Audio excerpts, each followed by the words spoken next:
বন্ধুরা, আজকের ভিডিওতে কথা বলবো অ্যালকাসোল লিকুইড এই ওষুধটা নিয়ে। অ্যালকাসোল এই ওষুধটা স্ট্যাডম্যাট প্রাইভেট লিমিটেড এই কোম্পানি তৈরি করে।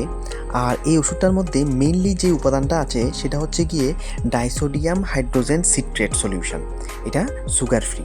আর ডাইসোডিয়াম হাইড্রোজেন সিট্রেট বা যেটা সোডিয়াম অ্যাসিড সিট্রেট নামেও পরিচিত, এটা আসলে একটা ইউরিনারি অ্যালকালিনাইজার। এটা কি করে? এটা ইউরিনের অতিরিক্ত অ্যাসিডিক নেচারটাকে কম করে নিয়ে আসে আর ডায়োরিসিসটাকে নর্মাল করে বা প্রস্রাব হওয়াটাকে নর্মাল করে। এটা ইউরিনের পিএইচকে বৃদ্ধি করে আর এটা এভাবে ইউরিনের অ্যাসিডিক নেচারটাকে কম করে। আর এভাবেই এটা কিডনির থেকে যে এক্সেস ইউরিক অ্যাসিড বা অতিরিক্ত যে ইউরিক অ্যাসিডটা কিডনির মধ্যে আসে সেই ইউরিক অ্যাসিডটাকে কিডনির থেকে বের করে নিয়ে আসে। আর এভাবেই এটা গাউট হতে দেয় না বা কিছু প্রকারের কিডনি স্টোনও হতে দেয় না। তাহলে মনে রাখবেন, অ্যালকাসোল যে লিকুইডটা আছে এটা মেইনলি ব্যবহৃত হয় গাউট বা কিডনি স্টোন ট্রিটমেন্টের মধ্যে।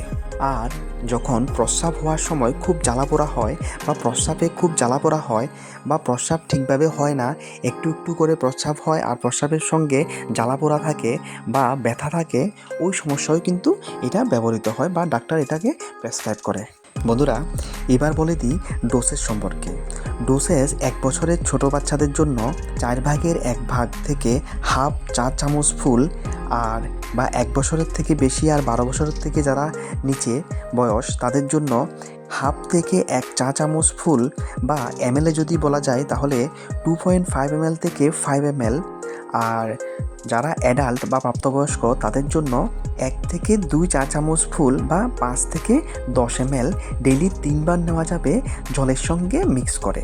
আর জলের পরিমাণটা ডক্টর যেটা ফিক্স করে দেয় ওটাই করবেন। কখনো ডক্টর হাফ গ্লাস দেয়, কখনো বা 1 গ্লাস দেয়, রোগীর কন্ডিশনের উপর ভিত্তি করে। আর ওই হিসাবে এটা কিন্তু জলের সঙ্গে মিক্স করেই নিতে হবে। এটা কখনো জল ছাড়া এমনি ডাইরেক্ট নেওয়া যাবে না।